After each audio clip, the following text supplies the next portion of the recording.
மேல்நிலை 2ஆம் ஆண்டு மாணவர்களுக்கு தமிழ் பாடத்திலிருந்து நாம் மொழி பயிற்சியை பற்றி பார்க்க போகிறோம். தேர்வில் அடிக்கடி கேட்கப்படுகின்ற வினாக்கள் இது. சொல்லை பிரித்தும் சேர்த்தும் தொடர் அமைக்க. மாணவர்கள் இதில் நிறைய தவறுகள் செய்கிறார்கள். பலகை என்பதை சேர்த்தும் ஒரு முறை வாக்கியம் எழுத வேண்டும்.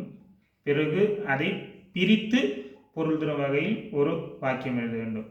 ஆனால் மாணவர்கள் ஒரே சேர்த்து எழுதுவதை எழுதிவிடுகிறார்கள், பிரித்து எழுதுவதை எழுத மறந்து விடுகிறார்கள் அல்லது அறியாமல் விட்டு விடுகிறார்கள். ஆகவே இதை கவனமாக காணவும். பலகை. பலகை என்பது மரத்திலிருந்து எடுக்கப்படுகின்ற ஒரு பகுதி என நாம் கொள்ளலாம். ஆனால் அதை பிரிக்கும் பொழுது பல கைகள் என மாறும். பல கை. அப்பொழுது அதிகமான கைகள் அப்படின்ற பொருளை தந்துவிடும். பலகையால் ஆன மேசையில் அமர்ந்தனர். இதை விரிவாக எழுத வேண்டும். ஆனால் எளிமையாக இருக்க வேண்டும் என்பதற்காக பலகையால் ஆன மேசையில் அமர்ந்தனர். விளக்கமாக எழுத வேண்டும் என்றால் மாணவர்கள் பலகையால் ஆன மேசையில் எழுதினர் என எழுதலாம். அடுத்து பல கைகள்.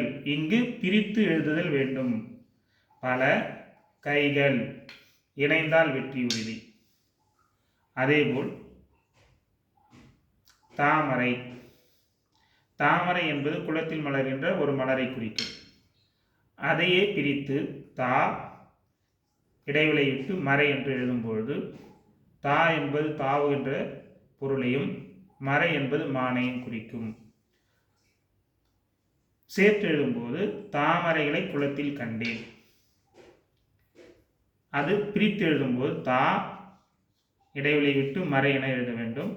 தா மறைகளை காட்டில் கண்டேன். அடுத்து கோவில். கோவில் என்பது ஆலயம், இறைவன் வீற்றிருக்கின்ற இடத்தை குறிக்கின்ற சொல்.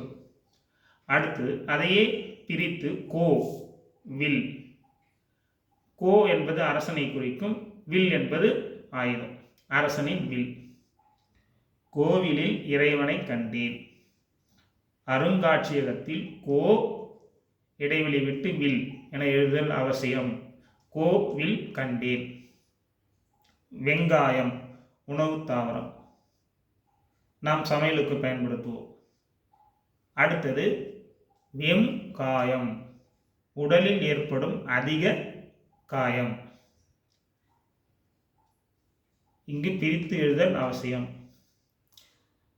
பிரித்து எழுதும்போது அங்கு வெம் காயம் என மாறும். அது சேரும் பொழுது இனமிகள் என்ற அடிப்படையில் இங்காக மாறிவிடும்.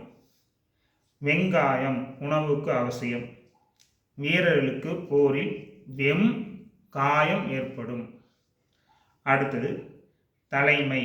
தலைமை என்பது முதன்மையை குறிக்கும். ஒரு பள்ளியில் தலைமை ஆசிரியர் என்பவர் அவர்தான் முதன்மையானவர்.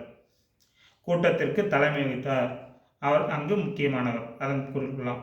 அடுத்து அதை பிரித்து எழுதும்போது தலைமை தலையில் பூசும் வண்ணமை. தலைமை ஆசிரியர் உரையாற்றினார். இதை விரிவாக எழுதலாம். இலக்கிய மன்ற கூட்டத்தில் தலைமை ஆசிரியர் உரையாற்றினார் என விரிவாக எழுதலாம். கடையில் தலை இடைவெளி மை வாங்கினேன். இதில் வாங்கியவர்கள் சேர்த்து முருகன் கடையில் தலை மை வாங்கினான் எனவும் எழுதலாம். விரிவாக இப்பகுதியில் எழுத முடியும். எளிமையாக புரிந்து கொள்வதற்காக குறைந்த வார்த்தைகளை கொண்டு இவை தயாரிக்கப்பட்டிருக்கிறது. அதை மாணவர்கள் உணர்ந்து தங்களுக்கு பொருத்தமான அளவில் சேர்த்து எழுதி கொள்ளலாம். நன்றி, வணக்கம்.